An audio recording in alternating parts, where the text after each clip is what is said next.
ICC টি-20 world কাপে আজ বাংলাদেশের তৃতীয় ম্যাচ। জানি আমার মতো হাজারো বেহায়া সাইজা সেই বাংলাদেশের টিকিট খেলা দেখবে।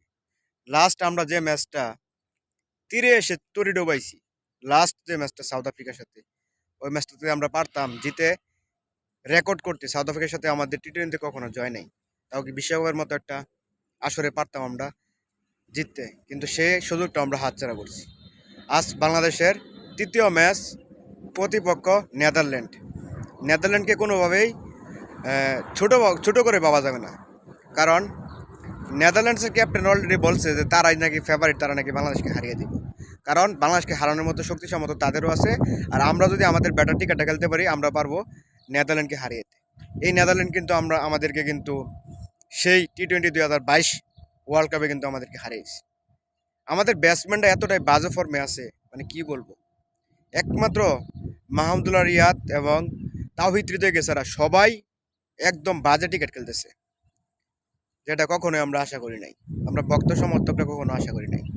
যাই হোক, আমাদের তৃতীয় ম্যাচ, আজকের ম্যাচটা জিততেই হবে, কেননা না জিতলে আমাদের দ্বিতীয় রাউন্ডে যাওয়া সম্ভব না।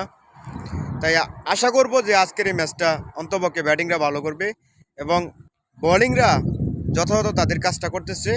আশা রাখবো আজকেও যাতে বোলিংরা যাতে তাদের সেই ব্যাটার পারফরমেন্সটা যাতে দিতে পারে, কারণ ব্যাটিংরা শুরু থেকে মানে একদম টপ অর্ডার, একদম বললামই তো, পুরো ব্যাটিং লাইন আপের মধ্যে শুধু একমাত্র দুইজনকে ছাড়া, মাহমুদুল্লাহ রিয়াদ এবং তাওহিদ হৃদয়কে ছাড়া সবাই একদম ব্যর্থ।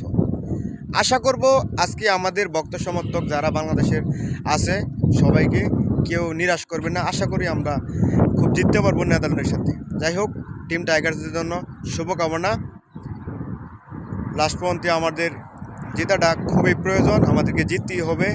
দেশ আমাদের, ভালোবাসা আমাদের, আবেগ আমাদের, আমাদের টিকিট আমাদের গৌরব। আশা করব যে এবারে বিশ্বকাপটা আগের তুলনায় আমাদেরকে ভালো টিকিট খেলতে হবে।